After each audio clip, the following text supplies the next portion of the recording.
گے. یہاں پر وقت ہوا ایک بریک کا, آپ ہمارے ساتھ رہیے گا.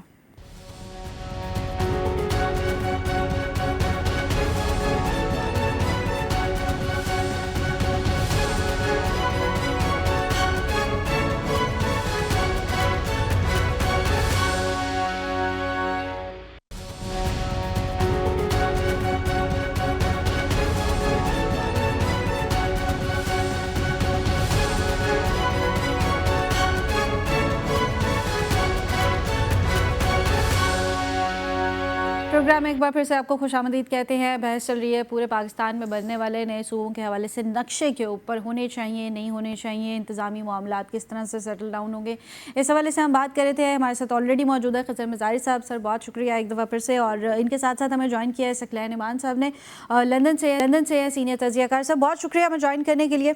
ثقلین صاحب میں آپ کی طرف آؤں گی. آپ چونکہ لندن میں بیٹھے ہیں اور پاکستان سمیت انٹرنیشنل میڈیا کے اوپر آپ کی بڑی خاصی نظر ہے, تو اوور آل جو سچویشن اس وقت پاکستان کی ہے اور جس طرح سے پاکستان میں صوبے بنائے جانے کے اوپر بات چل رہی ہے, انٹرنیشنل میڈیا میں اس کی ڈپکشن کس طرح سے ہے؟ انٹرنیشنل میڈیا میں یہ کوئی اہم موضوع نہیں سمجھا جا رہا ہے, نہ اس کو کوئی اہمیت دی جا رہی ہے, کیونکہ یہ موضوع بنیادی طور پر ابھی حکومت کی نہ پالیسی ہے, نہ کوئی ڈکلیئرڈ کوئی ایسا ٹیکسٹ, کوئی مسودہ ہے قانون کا, نہ کوئی آئینی ترمیم کی بات ہے, اور نہ ہی کسی حکومت کے سربراہ یعنی وزیر اعظم نے یا صدر نے کوئی ایسی بات کی ہے. تو اس لیے اس کو ایک یتیم اور ایک بیوہ قسم کا ایک آئیڈیا سمجھا جا رہا ہے کہ جس کا نہ والی ہے نہ کوئی وارث ہے. ایک وزیر داخلہ کی بات کو وہ بھی اس نے عذرائے تفنن کہیں کی ہے, اور اس کو کوئی بھی انٹرنیشنل میڈیا کبھی بھی کوئی سنجیدگی سے نہیں لے سکتا.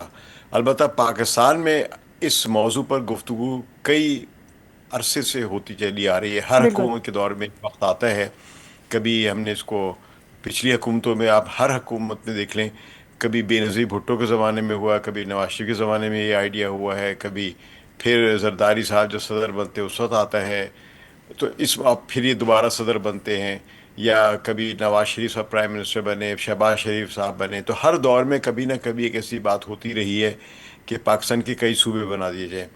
تو اس کو ظاہر ہے ایک اسی روایت میں دیکھا جائے گا کہ یہ ہمیشہ پاکستان کے صوبے بنانے کی جو خواہش ہے وہ پاکستان کے اندر کس طبقے کو ہے.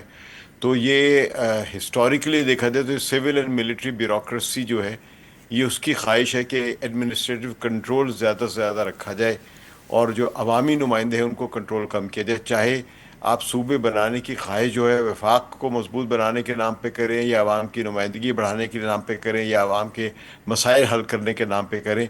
تو اصل میں تو یہ ایک ایسا ہی آئیڈیا ہے جس سے صرف جو اسٹرانگ اینڈ یونٹری بیوروکریسی ہے, یونٹری فارم آف گورنمنٹ جو ہے, اسی کو صرف طاقت ملتی ہے. عوام کو اس میں کچھ نہیں ملتا نظر آ رہا ہے. ٹھیک ہے خضر صاحب, آپ نے سنا وہ کہتے ہیں کہ ایڈمنسٹریٹو کنٹرول زیادہ سے زیادہ ہونا چاہیے اور عوامی نمائندگی جو ہے وہ کم ہونی چاہیے. This is the part. Do you agree with that? ان کی بات ٹھیک ہے کہ پاکستان میں انفارچونیٹلی ایسا ہو جاتا ہے جی, جیسا وہ کہہ رہے ہیں, اگر ریئلٹی کی بات پوچھی جائے تو. لیکن باقی دنیا میں اگر صوبے بنائے جاتے ہیں تو وہاں پہ عوامی لیڈرس, وہاں پہ ایک نئی لیڈرشپ کو پیدا کرنے کے لیے کیا جاتا ہے, یا اس طریقے سے ہوتا ہے. اچھا, ہمارے ہمسایہ ملک نے بھی ایسا کیا کہ انہوں نے کئی جگہوں کو ڈیوائڈ کر کے انتظامی یونٹس میں صوبوں کی صورت میں بنایا. تو آپ کے کیا خیال میں, کیا ان کی چیزیں بہتر نہیں ہوئی اس سے؟ میں آپ سے ایک کوشچن پوچھوں گا کہ جو اس وقت صوبے ہیں, کیا وہاں پہ مطلب کیا وہ کمپلیٹ ہے اس وقت؟ بلوچستان میں آپ چلے جائیں, کوئٹہ میں, تو ابھی تک تو ان کے جو پرائمری سیکرٹریز کے گھر نہیں بنے ہوئے. ابھی وہ مطلب ادھر سیکرٹریز کے دفتر نہیں بنے ہوئے. ہمارے اپنے اس پنجاب میں ہم کرائے کی بلڈنگوں میں کئی جگہ بیٹھے ہیں, ہمارے سرکاری دفاتر ہیں. تو چیلنج ہے, صوبہ بنانا بھی ایک چیلنج ہے. بالکل it's not a easy thing کہ ہم نے آج سوچا اور صبح اٹھے اور صوبے بن گئے.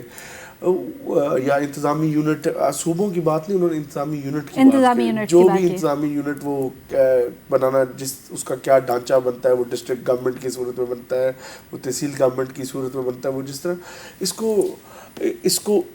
اس پہ بھی ایک بہت بڑی ڈیبیٹ ہو سکتی ہے. اصل بات تو یہ ہے کہ پاکستان کے لوگوں کو ان کے ڈور سٹیپ پہ ریلیف کیسے ملے گا, that is the actual point. اس پہ ڈیبیٹ ہونی چاہیے, اس پہ ہی تھنک ٹینک کو بیٹھنا چاہیے, اس پہ ہی آپ ہمیں بلائیں, پیپلز پارٹی کو بلائیں, جس طرح آپ یہ والی پریکٹس کر رہے ہیں یہ کریں کہ اس کو کیسے بہتر کیا جائے. ثقلین صاحب آپ کی طرف میں آتی ہوں, جیسے ابھی انہوں نے کہا